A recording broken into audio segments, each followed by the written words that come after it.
Brent, at linebacker, it looks like, and you've talked about, you think you're going to have more depth as you go into your first week. Do you still feel that way? Do you feel like you've got more guys you can play there at the linebacker position? Yeah, it's a group that's really, they're growing up in the system, and that's ideal. We had several guys that our first year that were freshmen in that two deep. Sammy and I say Sammy, Danny rather, is kind of one of the lonesome wolves as far as an older guy in that group.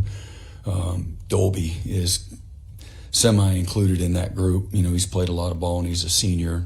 Started I think four or five games last year for us at that position. But the rest of the crew, you feel like they're veterans now. Going into their third year, even though Kobe and Kip, for example, redshirted their freshman year.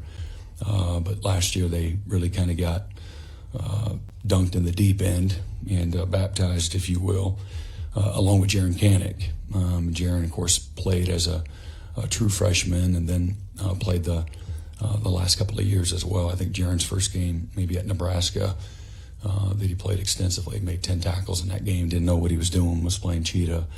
But it's been a group that, of course, I'm emotionally attached to that group.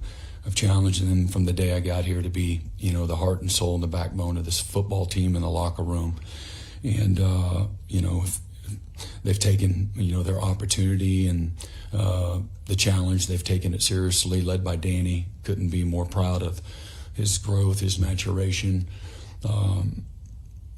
the leadership that he brings, the passion, the investment that he has in his program and his teammates.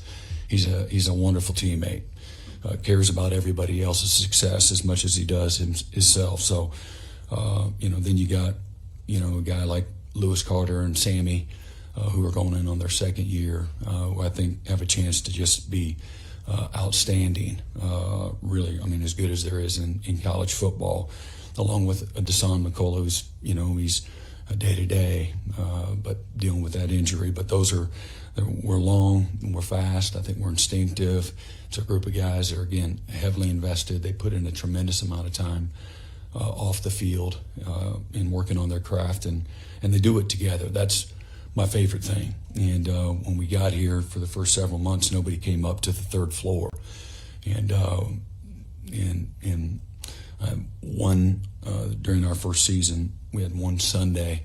I was up meeting with a recruit and the family, and I had my door open in my office, and in comes David Awebu and Sean and is it Sean? And I guess it was Danny. And those guys they all showed up together. And they were in there and watch film together. And man, you want to talk about a coach that was fired up. It's a baby step, but it's a step. And I'm like, that's more of what it's a small thing, but it's a big thing. And I want them to come up because we can't make them come up. I want them to come up because they really desire to. They're passionate about it. They're excited to do it, even though it's hard and it's work. But when you're chasing your dreams, willing to go above and beyond. And I've always said you never regret doing more than what's required. And that's a group of guys that have really epitomized that, really, since that first year. So really excited about the depth there, the playmaking. And we're going to play a lot of guys because we've got a lot of good players there. So I'm really excited to watch that group.